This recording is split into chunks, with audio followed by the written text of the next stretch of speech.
যে ভিডিওটা সামায়ন করে দিচ্ছিল, আমার টাইম ছিল না, তাই সেই জন্য ওকে বললাম যে একটু করে দে তুই, তাই ও আজকে করে দিচ্ছিল। আমি সকাল সকাল চান টান সেরে আজকে পুজো করতে হবে, কারণ হচ্ছে অশোক ষষ্ঠী আজকে আমার ছিল, তাই আমি আজকে মন্দিরে যাইনি, মানে মন্দিরে যাই কিন্তু আজকে বাড়িতেই আমি পুজো সারবো, মন্দির যাব না। তাই এই অপরাজিতা ফুলটাই দেখছি যে গাছটায় দুটো ফুল ফুটেছে, তাই সামায়ন দেখেছে, আমি আর খুঁজে আর পাচ্ছি না ওই টাইমে, তাই ওকে বলছি যে একটু দেখে দে কোন গানটায় আছে। আর বাকি তো ফুল আছে, কিনে নিয়ে আসা হয়েছে, আর এই তো নয়নতারা, ওই ফুলই। তারপর পুজো টুজো করে এদিকে রান্না হচ্ছিলো, একটা মিক্স সবজি করা হবে, আর এদিকে লুচিটা একদিকে মিক্স সবজি ওদিকে হয়ে গেছিলো, আর দিয়ে এদিকে লুচিটা করছিলাম।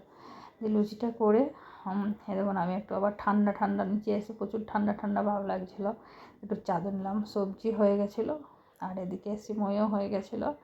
তারপরে সামায়নকে একটুখানি খেতে দিলাম, কেননা সামায়ন ওরও খিদে পেয়ে গেছে, আমি ওকে একটুখানি লুচি আর সিমইও পছন্দ করে, সিমই খেতে প্রচুর, দিয়ে সিমই আর লুচিয়ে দিলাম ওকে, ও খাক, তারপরে আবার আমি খাবো। আর সমর ছিল না, সমর চলে গেছিলো, তারপরে ও একটুখানি বাইরে দিয়ে গেল, তারপরে আবার চলে এলো। ভালো থাকবেন, সুস্থ থাকবেন।